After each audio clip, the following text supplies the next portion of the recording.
Chamelhados, Rogério, boa noite, bem-vindos. A semana fica marcada por várias visitas, sempre aqui com a intenção de negociações de paz em pano de fundo. Nuno, ficam imagens e também palavras, principalmente das visitas de von der Leyen e de Emmanuel Macron à China.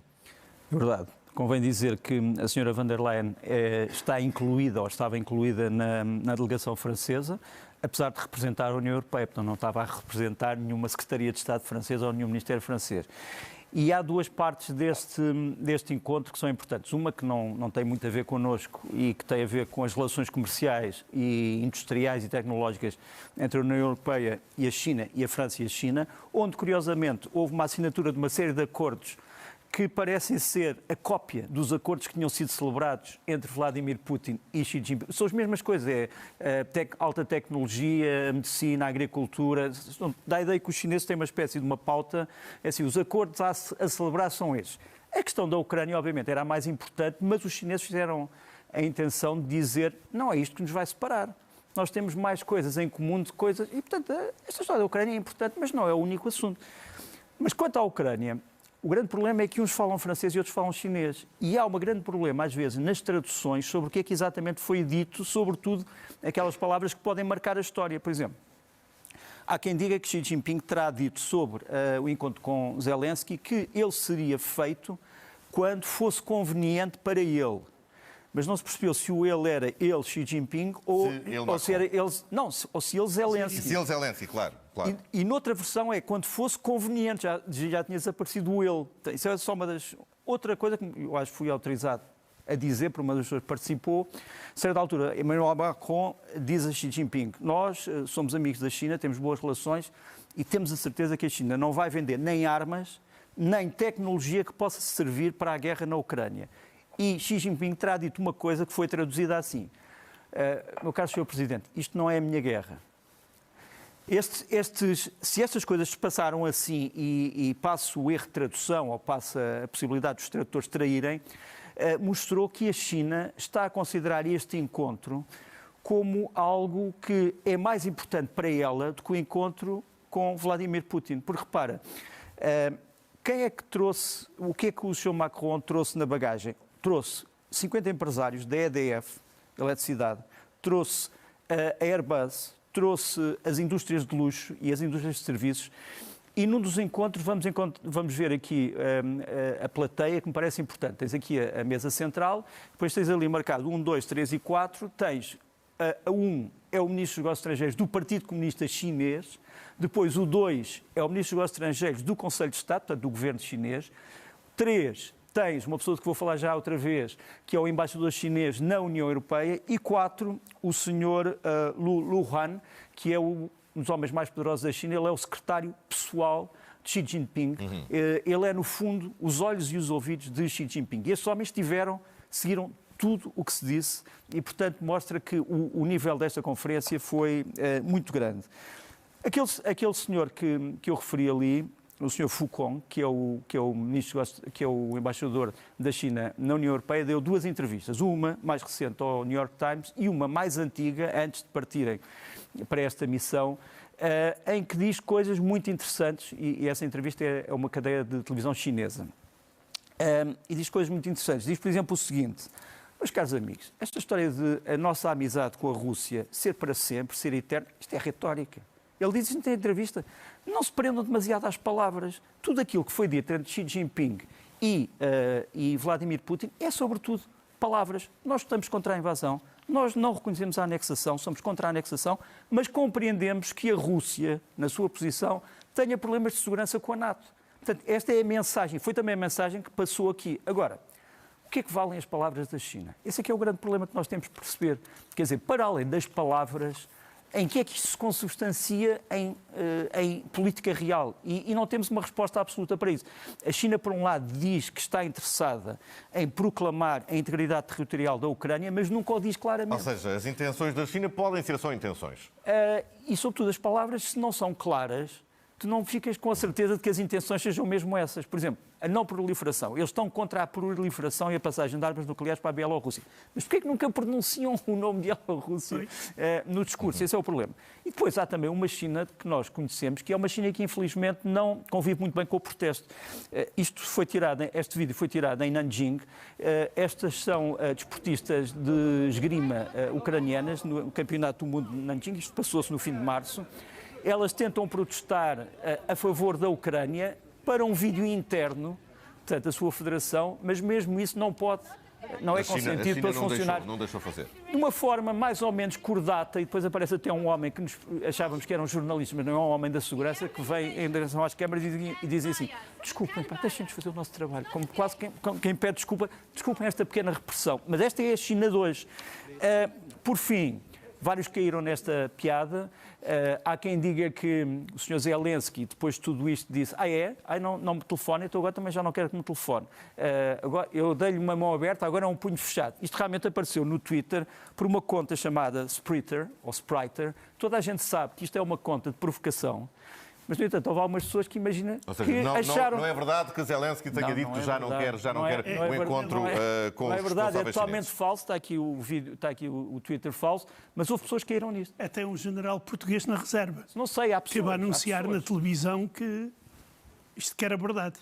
Zé, neste contexto das negociações de paz, ou mais nas intenções das negociações de paz, temos um outro ator a entrar agora neste filme, a procurar protagonismo. Lula da Silva pode entrar nesta lista das negociações? Pode, mas como ator de telenovela, não como ator de filmes a sério. Porque as declarações que ele faz, eu não sei a que é que conduzem. Não conduzem a nada, no fim de contas, ainda menos do que a posição chinesa. Vamos começar. Ele diz que quando vier da China vai estar formado um grupo de países que vão lá defender a paz. China, Brasil, Índia e Indonésia. Segundo. Depois, o que é que ele defende? Ele defende coisas absolutamente, irreais. Ele defende que Putin não pode ficar com o território da Ucrânia, que já ocupou, mas deve repensar o que ele invadiu. Pronto, já reconhece a invasão da Rússia, que é bom, porque ele antes era o violador e a violada estão ao mesmo nível. O quê? Isto significa que a Rússia vai retirar as tropas e vamos voltar a fevereiro de 2023? Depois, ele diz que o Zelensky não pode levar tudo, como se tudo o que Zelensky pede não seja da Ucrânia. Eu gostaria, hipoteticamente... Ele disse em português, ele não pode querer tudo ao mesmo tempo. Pois, claro. Se a Venezuela invadir o Brasil e ficar com parte do Brasil, depois o Lula também não pode... O Brasil não pode querer tudo. Não, o Lula não pode. Mas repara uma coisa importante. Ou seja, ele diz que é para discutir o Estatuto da Crimeia. Isto continua a ser a fórmula perigosa, que é paz em troca de território. E depois, há uma coisa muito interessante. Lula diz que a NATO não vai poder estabelecer-se na fronteira com a Rússia. O quê? Ele não deu conta que a Finlândia já faz parte da NATO? Quer dizer, o que anda a diplomacia brasileira na Finlândia a fazer, por exemplo? Portanto, achas que são declarações que são fundamentadas em informações pouco corretas? Não é só isso. Em posições que o homem tem, que no fundo são pró-russas. E ele, por exemplo, diz uma coisa, eu estou a citar, não vi em jornais brasileiros, mas estou a citar a RIA Novosti, que é a agência oficial russa, em que ele teria afirmado que a União Europeia e os Estados Unidos não deveriam ter permitido o início tão rápido da guerra, não tendo perdido muito tempo em conversações. Ora, como é que a NATO e os Estados Unidos podiam ter adiado o início da guerra ou impedido o início da guerra? Isto é outra pergunta que eu gostaria que ele explicasse. Vamos seguir em frente. Zelensky também andou fora de portas por estes dias. Visitou um dos seus apoiantes mais conhecidos neste último ano de guerra, a Polónia. De que é que serviu esta visita à Polónia? Do que é que o presidente ucraniano ouviu que ainda não soubesse? Fortaleceu aquilo que é eu diria que é um segredo de polichinelo, portanto é um segredo que todos nós conhecíamos, que a Polónia é obviamente o grande apoiante da causa ucraniana, por várias razões do presente e razões históricas. A Polónia sabe o que é viver ao lado de um império agressivo e, portanto, conhece o sofrimento dos ucranianos, até porque tem muitos ucranianos no seu país refugiados. E sabe o que é ser ocupada também. E sabe o que é ser ocupada. Conhece a Rússia. Exatamente, e a Alemanha, e conhece outros sistemas totalitários que a ocuparam. De qualquer maneira, Zelensky veio celebrar uma série de acordos que têm a ver com o futuro, não só das relações, do ponto de vista económico, mas também das relações militares. Quer dizer, cada vez mais vai haver uma integração entre as forças militares ucranianas e polacas, sobretudo na área da defesa aérea. Como tu sabes também, houve fornecimentos importantes e há também um valor simbólico que é preciso não nos esquecermos. Eu há bocado estava a falar do encontro de Macron com os chineses e uma das coisas que foi muito discutida foi a necessidade da Europa se transformar numa superpotência. Foi uma das coisas que Macron veio dizer. Nós queremos ser autónomos dos americanos e queremos mostrar uma política própria. E uma coisa que foi dita em Varsóvia foi o mesmo, foi que isto é uma guerra que interessa sobretudo à Europa. Aqueles que dizem que isto é uma guerra dos Estados Unidos, não. A guerra na Europa interessa sobretudo à Europa. Por boas razões e más razões. Há aqui uma figura, quanto a simbolismo, me parece muito interessante, que é uma visita que o Zelensky faz a uma das salas mais conhecidas de Varsóvia. Isto é uma pintura do pintor Jan Matejko.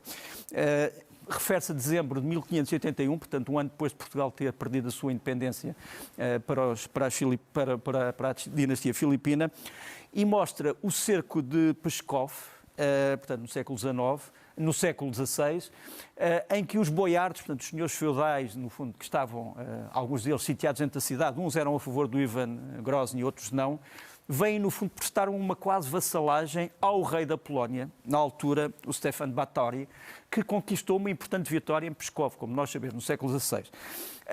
E o facto de Zelensky ter visto isto como recordação, a Rússia a ceder perante a Polónia, é uma ironia, obviamente. Por fim, é preciso não nos esquecermos também que a Ucrânia, neste momento, está a receber, ou está num processo que já terá acabado, de receber 27 MiG-29, caças MiG-29, da Polónia e da Eslováquia, mas o centro da atenção é a Polónia.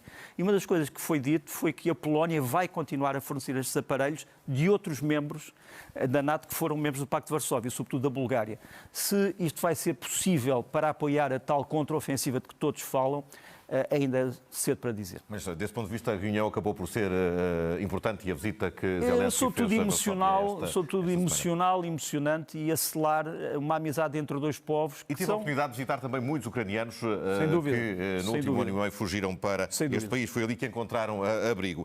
Nuno, entretanto, Putin reuniu aqui os chefes das regiões ucranianas anexadas para pedir, e vou passar aqui a citar, um combate exemplar à subversão interna e às redes colaboracionistas. O que é que o presidente russo quis dizer com isto? Refere-se àquilo que os ucranianos chamam a resistência. Aquilo que é colaboracionismo para o Sr. Putin é a resistência para os ucranianos.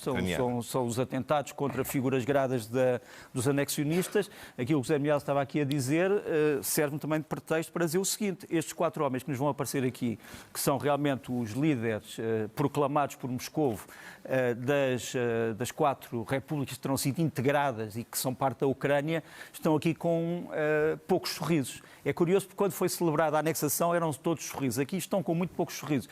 Mas, pegando naquilo que o Zé Milhaz estava a dizer, e mostrar isto ao Presidente Lula, é que o problema é que a Rússia não quer negociações, porque se quisesse não tinha anexado estes países. Se bem que nesta reunião tem havido uma coisa enigmática. Eles nunca foram tratados como Rússia, foram tratados como os novos territórios. Exato. Os novos territórios. Porquê é que não se disse a Rússia? Que leitura é que fazes? Faço a leitura de que quando o Sr. Lavrov diz que é preciso terem atenção às realidades do terreno, porque uma das realidades do terreno é a resistência nacional ucraniana nestes 4 anexos. Zé, vimos um Putin pouco sorridente, ele que também teve uma cerimónia de entrega de credenciais a 17 embaixadores estrangeiros, um pouco amarga, com poucos motivos para sorrir. Foi única e original, diria eu. talvez na história de toda a diplomacia. É este Cá vídeo que está. estamos a ver. É este vídeo. Ele está muito longe de toda a gente, está a sorrir e ele termina agora o discurso, está perante 17 embaixadores que vieram entregar credenciais, nomeadamente embaixadora dos Estados Unidos e embaixador da União Europeia. Ora, Putin aqui com estes sorrisinhos estava a pedir aplausos, mas ninguém aplaudia. E então ele voltava a insistir, insistiu 3 vezes, até que depois desistiu e disse all the best e eu não vou cumprimentar ninguém devido a Razões sanitárias. razões sanitárias. Quer dizer, E foi à sua vida. e foi à vida Como vimos dele. Quer nas dizer, imagens. depois de criticar, claro, criticou os Estados Unidos perante a embaixadora, fez um grande elogio às Honduras, por exemplo, que é um grande aliado da Rússia. Agora, ou seja, tudo isto aqui, nós não sabemos bem com Mas quem o é que que é estamos... que achas que Putin esperava numa situação destas, que acontecesse? Não, que as pessoas aplaudissem, como é normal. Só que as pessoas não aplaudiram porque ele é mal educado. Primeiro, mete-se a quilómetros dos embaixadores. E segundo, depois diz ao pessoal, eu não vou cumprimentar ninguém. Ele sabe também que estamos a ver um período de grande animosidade entre todos estes Ele podia cumprimentar organismos todos. e países Não, mas que ali ele estão podia representados. cumprimentar os países amigos, à exceção da União Europeia e dos Estados Unidos. Não havia problema nenhum.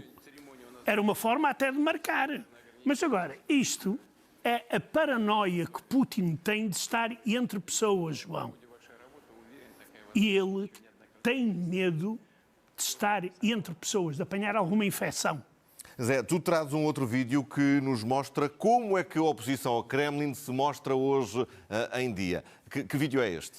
Olha, é um vídeo interessante na continuação das tais regiões que não se sabe bem se fazem parte da Rússia ou se irão fazer parte, que é um grupo, um chamado grupo de voluntários russos armados que combatem ao lado da Ucrânia, vieram dar razão ao Putin quando Putin diz, numa das reuniões do Conselho de Segurança, que no país há organizações clandestinas da oposição. Aqui está uma, mas não é muito clandestina. Estes homens armados, que são os tais russos que combatem ao lado da Ucrânia, atravessaram a fronteira com a Rússia calmamente, entraram numa aldeia, tiveram a falar com os cidadãos e distribuíram panfletos e diziam que nós viemos porque nós queremos derrubar Putin. E depois foram-se embora. Este vídeo é todo calmo. Qual é a versão do dirigente da região? Que eles foram recebidos com fogo de artilharia, mas não mostrou vídeo nenhum de artilharia, coisa nenhuma. Aqueles que foram derrotados e não sei quanto, mas não há imagens nenhumas. Nós temos imagens, é deste grupo da oposição a ir-se nas calmas, outra vez, para a Ucrânia. Vamos entrar aqui um bocadinho na frente de batalha também, no que está a passar no terreno.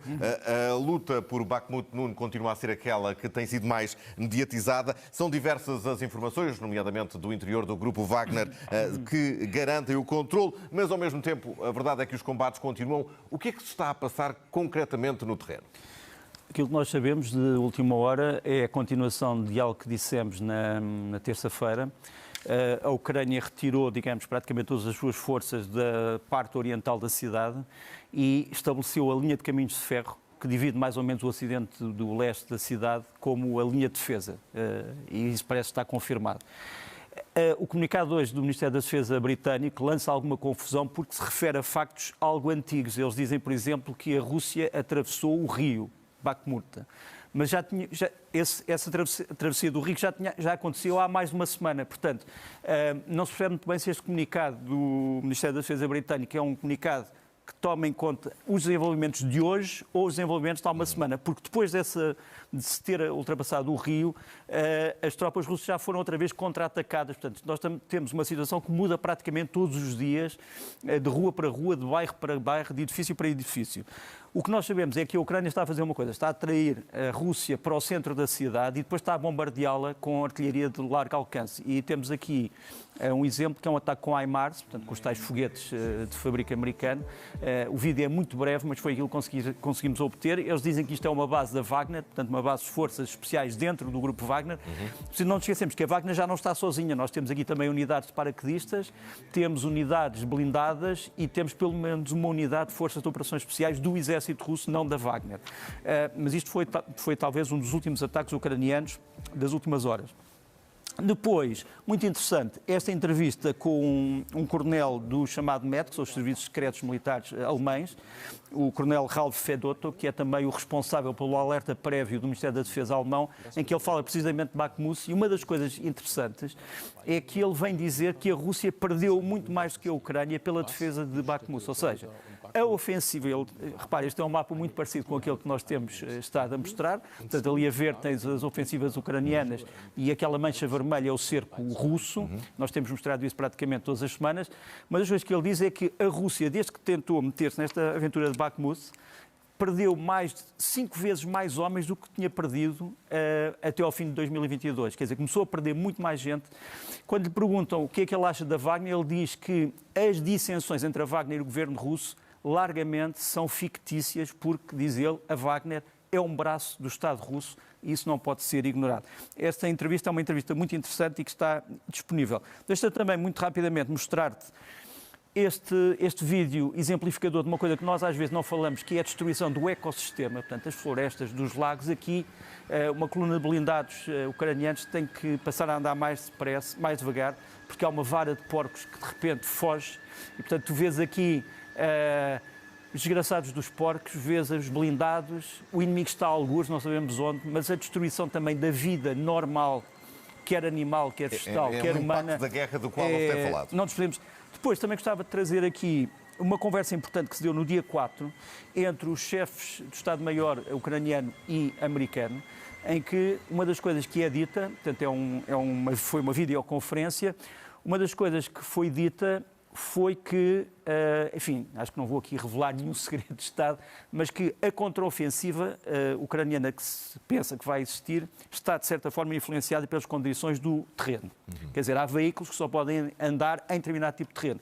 Mas uma das coisas que o general Zaluzny diz ao general Millet, não se esqueça que na Ucrânia há terreno que se desenvolve de uma maneira do gelo para a lama e outro que se desenvolve de uma maneira totalmente diferente. Quer dizer, nós podemos ter na mesma Ucrânia sítios onde há lama, sítios onde ainda há neve, sítios onde a lama já está solidificada. Não será cedo na primavera, como se chegou a pensar. O problema é que não. Um pouco mais tarde na primavera. Por exemplo, no sul a primavera chega mais cedo. Exato. Repara, uma das coisas que acontece, por exemplo, na Ucrânia, é que no sul da Ucrânia há, por exemplo, 2 colheitas. Pois. Portanto, há colheitas de fim de outono ou de inverno e há colheitas de verão. E, portanto, a ofensiva, se ela existir como ofensiva, pode existir de várias maneiras. Quer dizer, os ucranianos podem fazer um golpe de operações especiais, podem agir em 9 regiões, podem agir só em 3, podem dizer que vão agir em 9 e agir só em 3. Portanto, obviamente, como deves imaginar, eles não vão aqui dizer-nos quando é que começa e quando é que acaba e o que é que vai acontecer. Vamos ter que acelerar aqui um bocadinho a nossa conversa, que ainda temos aqui vários temas para abordar, vários vídeos e várias fotografias. Zé, temos imagens de um vídeo de um anúncio publicitário, creio que vais-nos esclarecer sobre isso, sobre o cemitério onde são sepultados os mercenários de morte na Ucrânia. Que mensagem é que se tenta aqui passar? Isto é o chefe da Wagner. Eu não sei se ele está a fazer publicidade ou anti-publicidade à Wagner. O que se vê atrás são sepulturas de mercenários da Wagner que começaram a ser sepultados aqui contra a vontade das autoridades locais e das pessoas, porque dizem que isto vai afastar os turistas daquela região. E o que é que diz este senhor? Ele diz uma coisa muito importante. Diz, aqui são sepultados os mercenários. E então começa por dizer que o cemitério vai aumentar. E aí continuarão a ser sepultados, sem problemas, outros mercenários. E porquê? Porque ele vai fazer disto um memorial para gerações futuras. Para que as gerações futuras compreendam que os combatentes morrem. Ou seja, eu não sei se isto é publicidade ou antipublicidade, porque este cemitério está a aumentar, a crescer de uma forma... É publicidade, não sabe se é boa ou má para o grupo Wagner Exato. e para aquilo que tem feito neste contexto de guerra. Nuno, muito rapidamente, traz também aqui uma outra guerra, uma guerra paralela e que todos os dias vai tendo também desenvolvimentos. Uma guerra que não se passa no terreno. As operações psicológicas. Deixa-me começar com esta imagem. Não se vê muito bem, mas a ideia é curiosa. Os ucranianos colocaram na fronteira entre a Ucrânia e a Bielorrússia, ou Belarus, um gigantesco ecrã de vídeo onde mostram as declarações do presidente Lukashenko e as consequências que a política da Bielorrússia, política de duplicidade e de traição, provocaram na Ucrânia. Portanto, isto todos os dias, todas as noites, passa na fronteira e os guardas fronteiriços da Bielorrússia têm que ver isto todos os dias e ouvir o vídeo e o som. Deixa-me mostrar-te ainda duas organizações, uma organização russa e uma organização ucraniana, que estão a promover a deserção de soldados. Quer dizer, quem não quiser morrer e quem quiser, no fundo, reunir-se ao exército ucraniano ou não ser morta, tens a primeira organização, que só se intitula como Vai pela Floresta. Ela foi desarticulada, mas regressou agora à atividade. Por baixo é a organização Quer Viver, ucraniana, com os números de telefone todos para onde um soldado russo pode telefonar, se estiver na Ucrânia, se estiver na Rússia, se estiver internacionalmente, para desertar.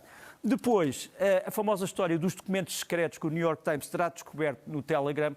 O que se passa é isto. Seriam documentos secretos dos Estados Unidos e da NATO que teriam sido obtidos pela Rússia, mas não.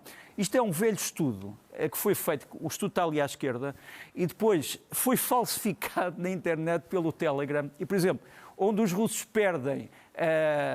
no estudo original, um determinado número de militares, os números são alterados. Por exemplo, uma coisa ridícula é, neste estudo, os russos terão perdido 6.004 veículos.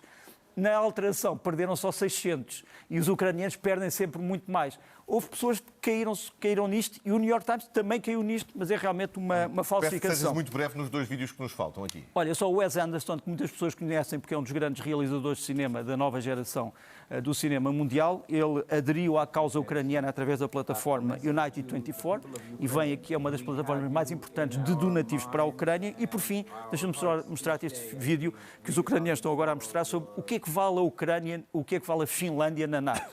É uma rapariga com tijolo.